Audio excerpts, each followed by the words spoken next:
ଆସନ୍ତୁ ଆଜି ଆମେ ମୀନ ରାଶି ବିଷୟରେ ଜାଣିବା। ଦେଖନ୍ତୁ ରାଶିଚକ୍ର, ଏଇଟା ମେଷ ଘର, ବୃଷ ଘର, ଏମିତି ହେଇକିରି ଏଇଟା ଯେଉଁ ଲାଷ୍ଟ ଘରଟି ଆସିବ, ଏଇଟା ହେଉଛି ଏଇ ଘରେ ଯଦି ଆପଣ ଚନ୍ଦ୍ର ଥିବ ଏଇଟା ହେଉଛି ମୀନ ରାଶି। ଏଇ ଘରେ ଯଦି ଯଦି ଆପଣଙ୍କର ଜାତକରେ ଏଇ ଗ୍ରହ ଚକ୍ରରେ ଯଦି ଏଇ ଘରେ ଚନ୍ଦ୍ର ଥିବ ଜାଣିବା ଆପଣଙ୍କର ରାଶି ହେଉଛି ମୀନ।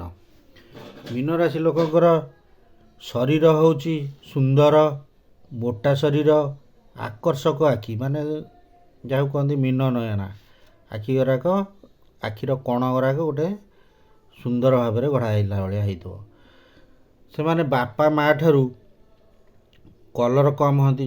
କିଏ ବାପା ଠାରୁ କଲର୍, ଜଣଙ୍କ ଠାରୁ ହେଉ କି ଦୁଇ ଜଣ ଠାରୁ ସାମାନ୍ୟ କଲର୍ ସେମାନେ କମ୍ ହେବେ।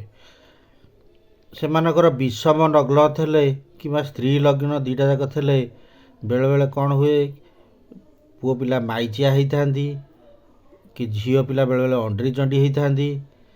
ଆଉ ବେଳେବେଳେ ଯଦି ଝିଅ ପିଲା ଥାଆନ୍ତି ତାଙ୍କର ଡବଲ ସ୍ତ୍ରୀ ଲଗ୍ନ, ସ୍ତ୍ରୀ ରାଶି, ଯେହେତୁ ମୀନ ରାଶିଟା ସ୍ତ୍ରୀ ରାଶି ଥାଏ, ତାହେଲେ ସେମାନଙ୍କର ଅଧିକା ସ୍ତ୍ରୀ ସ୍ୱଭାବ ଥାଏ। ସେମାନେ ପୁରୁଷ ପାଖରେ ଜମା ଠିଆ ହେଇପାରନ୍ତିନି, ତାଙ୍କୁ ଛାତି ଧକ ଧକ ହୁଏ। ଆଉ ଯଦି ପୁରୁଷ ଥାଆନ୍ତି ତାଙ୍କର ସ୍ତ୍ରୀ ଲଗ୍ନ ଥାଏ, ତାହେଲେ ବେଳେବେଳେ ସ୍ତ୍ରୀ ବୁଦ୍ଧିଆ ଥାଆନ୍ତି। ସେମାନେ ଭାରି ଆଧ୍ୟାତ୍ମିକ ଚିନ୍ତାଧାରାର ଥାଆନ୍ତି, ଈଶ୍ୱରଙ୍କୁ ଭାରି ଭଲ ପାଆନ୍ତି, ବିଶ୍ୱାସ କରନ୍ତି। ସେମାନେ ଅନ୍ୟମାନଙ୍କ ପ୍ରତି ସହାନୁଭୂତିପୂର୍ଣ୍ଣ ଥାଆନ୍ତି, ଗରିବ ଦୁଃଖୀ ଲୋକଙ୍କୁ ଦେଖିଲେ ଦୟା କରନ୍ତି, କ୍ଷମାଶୀଳ ଥାଆନ୍ତି। ତାଙ୍କୁ କିଏ କ'ଣ କହିଲେ ବି ସେ ବହୁତ କ୍ଷମା କରିଦିଅନ୍ତି, ଦୟାଳୁ ଥାଆନ୍ତି। ସେମାନେ ନିର୍ଭର ଯୋଗ୍ୟ ଥାଆନ୍ତି, ଯେକୌଣସି ବ୍ୟବସାୟ ଅନୁଷ୍ଠାନ କି ଯେକୌଣସି କାର୍ଯ୍ୟରେ ସେମାନେ ନିର୍ଭର ଯୋଗ୍ୟ ଥାଆନ୍ତି। ଯେ ଯେଉଁ କାମ କହିଥିବେ ସେମାନେ ସେ କାମଟା ପଛରେ ହେଉ ଆଗରେ ହେଉ ଯେମିତି ହେଉ କରିବେ। ସେମାନେ ଭ୍ରମଣ ପ୍ରିୟ ଥାଆନ୍ତି, ଭ୍ରମଣ କରିବାକୁ ଭଲ ପାଆନ୍ତି। ସେମାନେ ସଙ୍ଗୀତ, ଗୀତ, ସଙ୍ଗୀତ, ଗପ, ନାଟକ ପ୍ରିୟ ଥାଆନ୍ତି। ମାନେ ନିଜେ ସଙ୍ଗୀତ ବୋଲିପାରନ୍ତି, ଏଥିରେ ଥାଇପାରନ୍ତି କିମ୍ବା ଶୁଣିବାକୁ ଭଲ ପାଆନ୍ତି। ଗପସପ ପ୍ରିୟ ମଧ୍ୟ ଥାଆନ୍ତି, ବହୁତ ସାଙ୍ଗମେଳ କରିଥାନ୍ତି। ଆଉ ବନ୍ଧୁବାନ୍ଧବ ବନେଇବାର ତାଙ୍କର ଗୋଟେ କଳା ଥାଏ। ସେମାନେ ତେଣୁ ଗପସପ ଭଲ ହୁଅନ୍ତି।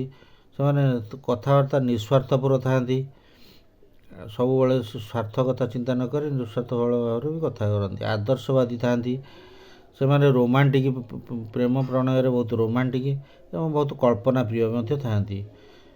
ସେମାନେ ଟଙ୍କା ଠିକ୍ ଜାଗାରେ ଲଗାନ୍ତି, କାରଣ ସେମାନେ କାହା ହାତରେ ହାତ ପକାଇବାକୁ ପସନ୍ଦ କରନ୍ତିନି, ସାହାଯ୍ୟ ମାଗିବାକୁ ପସନ୍ଦ କରନ୍ତିନି।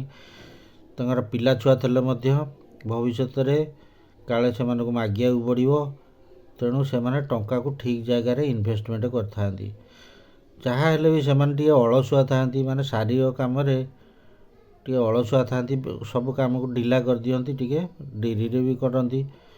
ଗଣ୍ଡଗୋଳକୁ ଭାରି ଭୟ କରନ୍ତି, କିନ୍ତୁ ବେଳେବେଳେ ତାଙ୍କ ଉପରେ ପଡ଼ିଲେ ସେମାନେ ଭାରି ଜିଦ୍ଦି ସ୍ୱଭାବ ଥାଏ, ଜିଦ୍ଦି କରନ୍ତି। ମୀନ ରାଶିର ନକ୍ଷତ୍ର ହେଉଛି ପୂର୍ବ ଭାଦ୍ରପଦ, ଉତ୍ତର ଭାଦ୍ରପଦ ଓ ରେବତୀ। ଏହା ଜଳ ତତ୍ତ୍ୱ ରାଶି।